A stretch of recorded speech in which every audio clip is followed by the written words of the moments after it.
this video is going to be a little bit different again. So occasionally you'll see different videos pop up that are not specifically talking about films per se so much as you're talking about different things in terms of film. So this, if you've clicked on this video, you know what this is about already. But we're going to talk about the Law & Order spinoff, Organized Crime. Let's get into it.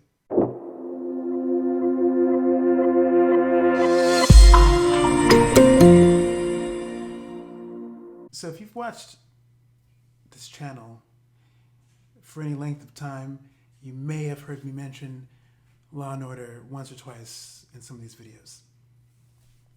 The reason this particular spinoff comes into conversation is because of the ways in which it feels like a movie. Now, if you've watched the show, you've seen this, you've likely noticed this, maybe you haven't, but it's been something that's been sitting with me for some time, and I wanted to have a conversation about it because I'm such a fan of the franchise. I'm a fan of this show in particular. And so let's talk about it. I can remember the first season, and I was struck by how different it felt from SVU or the original recipe, Law & Order, or even Organized Criminal Intent, any of the shows. It immediately felt like a film. And now, why? I don't know yet why. So, but I'm going to attempt to explain why it felt like a movie to me. The way the show is shot, the cinematography of the show immediately feels different. First of all, the color palette feels different. It's a lot cooler. My read on it is it's got a lot more cooler colors. Lots of blues, lots of grays, things that sort of play up the grittiness of New York and the grittiness of the feel of organized crime and what that conjures in your mind, or at least in my mind, about cops and robbers in a gritty city getting their hands dirty, doing the work, or doing the murder if you're the bad guys. And something about that just feels immediately cinematic. I noticed also there are different camera moves that you don't often see in TV. You see it more now, but I speak specifically in terms of what you see in the Law & Order franchise shows and how different that is in organized crime, and how that has sort of been beefed up in successive seasons, where there's been scenes juxtaposed against other scenes in a way that you'd see something in like The Godfather or even Scarface, where something beautiful is happening and that's juxtaposed with something violent that's happening at the same time, and how the camera is doing sort of camera pans and revolving shots, different things that you see typically in crime epics. And Organized Crime, the show, is living up to that, I think, in a lot of ways. Well, it has lived up to that for the most part. There are issues, technically speaking, just in terms of like some of the writing and things like that. But I want to talk specifically about the the ways in which organized crime is modeled after certain films, or at least it takes inspiration from films in terms of how it's executed. So if you've seen anything about it or read anything about it, you likely have come across Dick Wolf, the creator of Law & Order, the franchise, and a lot of these characters, how he talked about particularly the second season of the show. I thought the first season was solid, only having 8 episodes. It did a lot in 8 episodes that really made you excited for not just this particular show and what they were going to do with it, and the format, how the format shifted from the procedural, crime of the week case to something more long form, but it made you excited also for Stabler and how you would flesh out his character from what we know from SVU. How would you expand on that in this new sort of world he's coming back into? That was exciting. And Dick Wolf talked about how the second season would be divided into 8 episodes per act. Essentially, it'd be like 3 acts for one season, 8 episodes each. If you're familiar, there's a lot of TV shows, on network television that run for about 22 episodes, 24 episodes ish. You think of shows like 24, you think of shows like Smallville, Supernatural. Those shows had 20 plus episodes per season. With the exception of the first season of Organized Crime, which was only 8, a tight 8, you have now, for season 2, 24 episodes, 8 episode blocks, which is cool. And Dick Wolf talked about how each 8 episode block would be like a different movie. So you have like one 8 episode block is like The Godfather. One 8 episode block is going to be like Scarface. And the other 8 episode block is going to be like American Gangster. I think just based on that alone, that you have touch points, film crime epic touch points for your show, and you're essentially putting Elliot Stabler in this, this new world of serious crime and justified punishment. No, that's a reference from Money Talks. If you know that film, funny film, watch that film. Chris Tucker and Charlie Sheen. I haven't watched it in a while, but sometimes it's in my system, so I drop quotes every now and again. My brother and I, we drop Chris Tucker references. So, serious crime, justified punishment, Money Talks, watch that movie. Elliot Stabler is now being placed in this new world of serious crime, organized crime.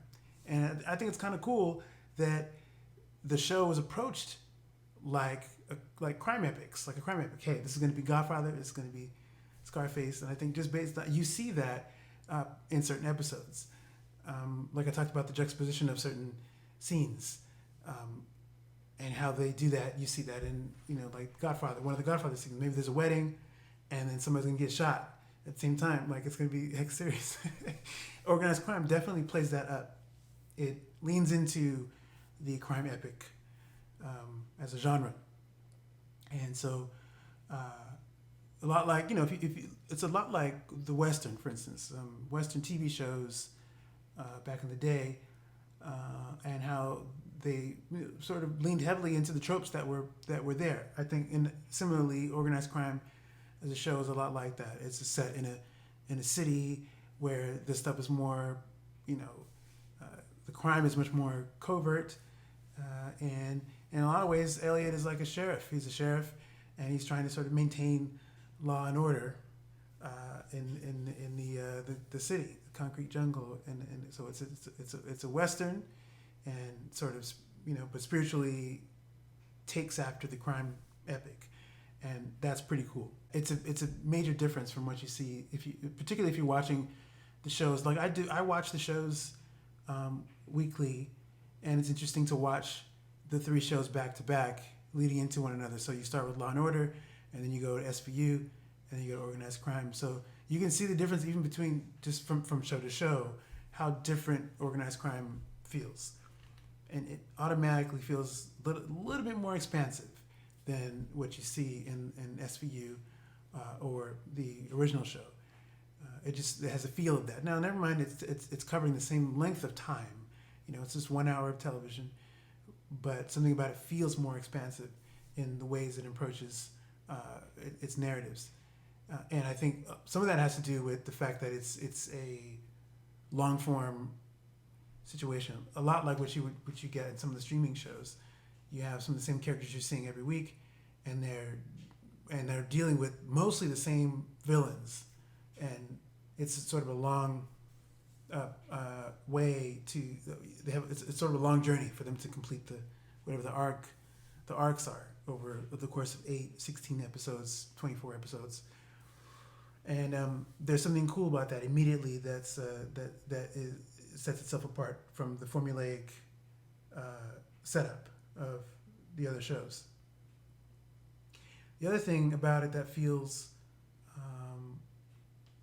cool is you have characters that are coming in from that, coming in with their own histories and stuff from particular from previous shows, specifically, and this is probably one of the biggest draws, I think, why most people watch. If you're a fan of SVU to begin with, like I was, I've been a major fan for some time, and the big draw of that show for me was always the character dynamics, specifically Benson and Stabler. They were my favorite and remain my favorite sort of Law and Order detective team. I do like Gorin and Eames. They're like my number two from Criminal Intent. I'm a fan of Mike Logan and I forget his partner from the first season of the original Law and Order. Max Greavy, Sergeant Greavy, and Mike Logan. I'm a fan of that team too. There are some key detective partners throughout the franchise of Law and Order, but for me, number one is always going to be Elliot and Olivia. That's the heart team right there. That's it. And a lot of that has to do with sort of the obviously there's tension beneath the surface between them, and the sort of undertones that have been suggested throughout their time together on SVU. The potential for, not necessarily whether or not they're going to get together, but just the potential for what they have to play with now that Elliot's back. You have all this time, you have 20 some odd years of stuff to play with.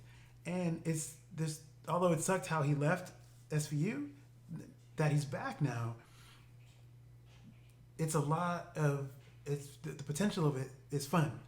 That there's so much room now to discover new stuff and so much stuff for them to talk about as characters. And I think the other thing that's been cool about not just organized crime, but I think organized crime has a lot to do with that, is that both shows, with the introduction of organized crime, both SVU and organized crime, with respect to Olivia Benson and Elliot Stabler, are actually having conversations that you would actually have with someone who you were as close with and have separated from, and are trying to now find their way back to some degree of normalcy.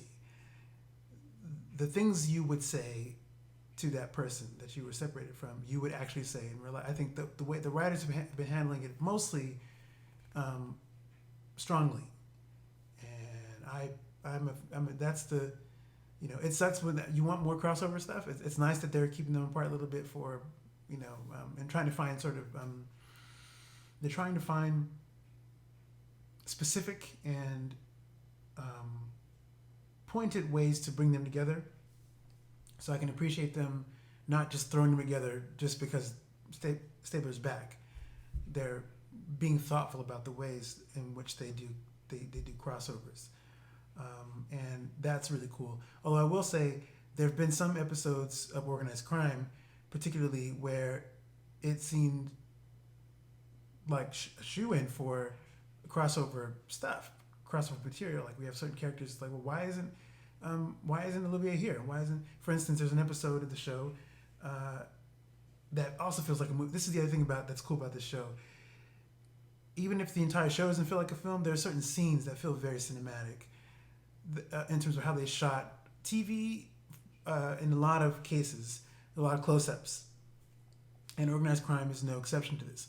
However, there's a lot more sort of medium shots and wide shots even in this show that you see more so in streaming shows that are more like long films, like 8-hour films. And I think that Organized Crime, of the three Law and Order shows that are on TV right now, is the most, it plays up that element most. You see other I don't know if you're paying attention to that kind of stuff. You see this stuff a little bit in the other shows, and maybe I want to see it more in Organized Crime, but to me it feels like there's more attention paid to the look of that show and on a cinematic scale, if that makes any sense. The other thing that sort of adds to that is what I'm getting to. So the scene I'm going to tell you about is the writing of the scenes. Some of the writing feels like filmic writing, to the point to where you have characters exchanging dialogue, and maybe there's a joke thrown in at the end before a cutaway, or in the way that you don't always see in TV shows. There's jokes in TV shows, right? Often, but so, I wish there was a more specific scientific way to explain it. I think it comes down to what the feel of it. Characters are gonna go. There's one actually. Okay, so before I get ahead of myself, I'm gonna tell you one of the scenes that feel cinematic and gets my point about why it was an issue where certain crossover elements weren't taken advantage of. So there's a scene in the second season of Organized Crime where Elliot goes to meet Captain Cragen, who, if you follow Law and Order, or if you don't know, Cragen is a character who goes all the way back to the original series. He was a captain in that unit there before coming over to SVU and being the captain there. And that character has a long sort of history in the show's mythology, in the show's history. And so Stabler goes to visit Cragen. It's a very beautiful, it's not a long scene. It's like maybe a 3-minute scene between the two of them.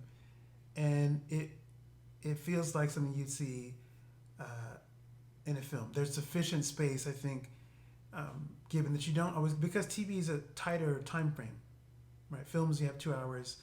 TV is much tighter. You have an hour, 30 minutes to an hour, depending on the show.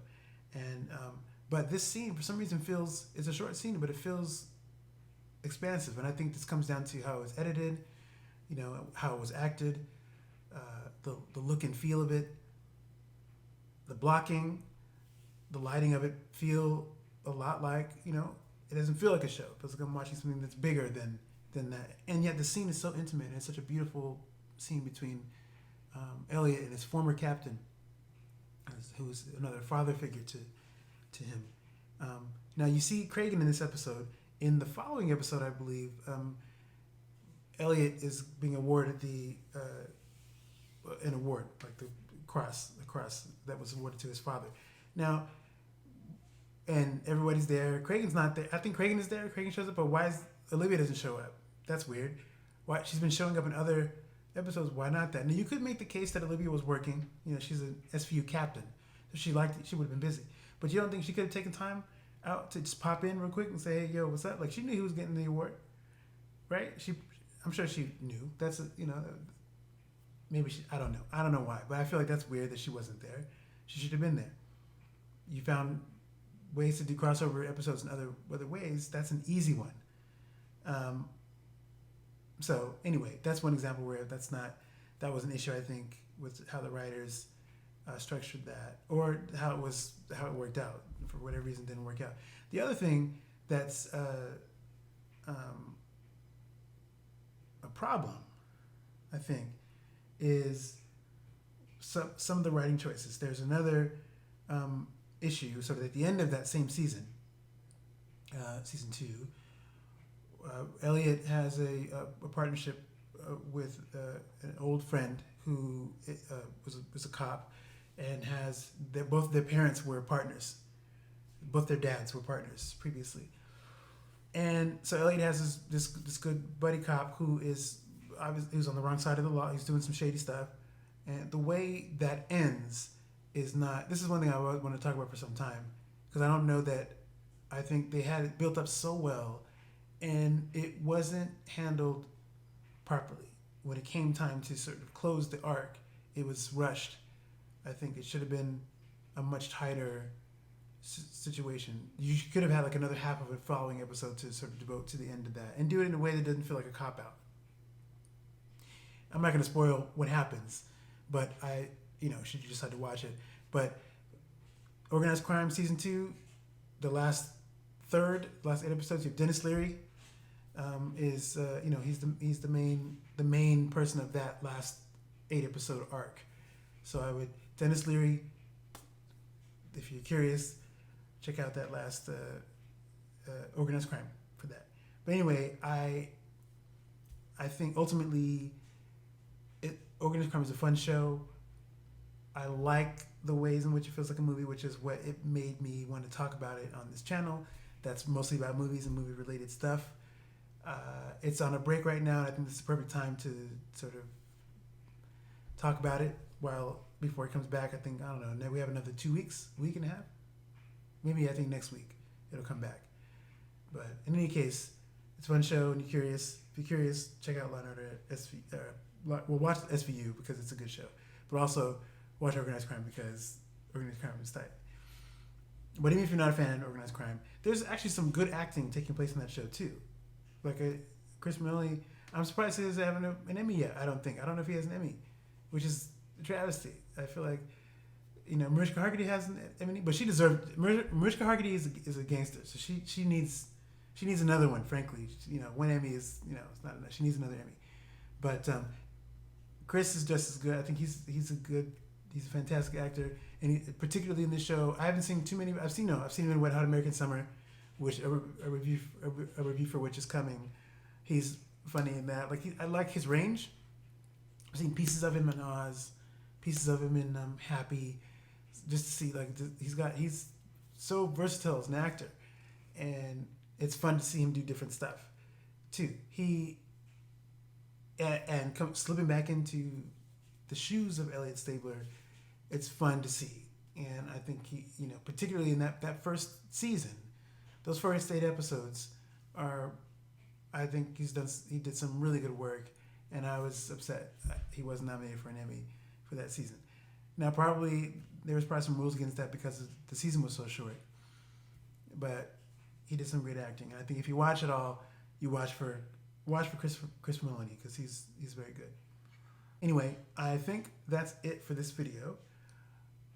Thank you for taking the time to watch. If you've watched it, this is probably not going to be high on people's lists of videos to watch, but I love the show, and I'm a fan of it, and thinking about it in terms of film, it's pretty cool. So if you're curious, check it out. Otherwise, I'll be back later with some more videos. But right now, I'm out of here. See ya.